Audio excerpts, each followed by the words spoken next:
నానా బిగ్ బాసా అసలు for the first time ఏమిటి మన హిస్టరీలోనే లేదు. నువ్వు ఇవాళ ఎవరికి ఇవ్వనంత పవర్ ఇచ్చేసానన్నావు కదా సంజన గారికి.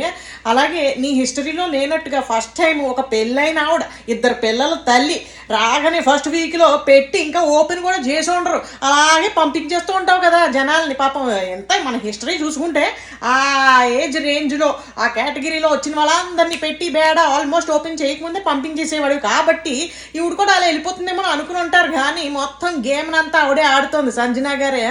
అందుకని ఆవిడకి నువ్వు కూడా మెచ్చుకుని మంచి పవర్ ఇచ్చావు. ఆవిడ కూడా చాలా బాగా ఆడుతుందేమో అనిపిస్తోంది నాకైతేను. తింగరగా ఏడు ప్లేట్ చేసి చాలా స్ట్రాంగ్గా ఉంది ఆవిడ. మరి మామూలు బ్యాక్గ్రౌండా అంటే హిస్టరీలో కూడా చాలా ఒడిదుడుకులన్నీ ఎదుర్కొని వచ్చింది ఆవిడ. సో అందుకని ఆ ఎక్స్పీరియన్స్ తోటి మరి పాస్ట్లో కూడా బిగ్ బాస్లో ఆడింది అంటున్నారు కన్నడలో, మరి నాకు తెలియదు అది. సో ఆ ఎక్స్పీరియన్స్ తోటి మంచి స్ట్రాంగ్గా దిట్టంగా నించుంది. హౌస్ అంతా ఒకవైపు, నేను ఒకదాన్ని ఒకవైపు అన్నట్టుగా బాగా అనిపిస్తుంది నాకు కూడా. ఫీమేల్ కంటెస్టెంట్ ఇంత స్ట్రాంగ్గా, అందులోనూ ఆ కేటగిరీ ఆ ఏజ్ కేటగిరీలో వచ్చిన వాళ్ళు ఇంత బాగా ఆడడం అనేది చాలా అభినందదాయకం. వద్దులేరా బాబు, ఎందుకు వచ్చిన గోల, మళ్ళీ మనం ట్రోల్ అయిపోతాం, ఎందుకు వచ్చిన గోల. అదే అప్రిషియేట్ చేస్తున్నా అనమాట, అది కాన్సెప్ట్. వెళ్ళరా, నేను ఇంకా చూసి వస్తాను, నేను ఇప్పుడే మొదలెట్టాను, లేట్ అయింది ఇవాళ. Thank you very much.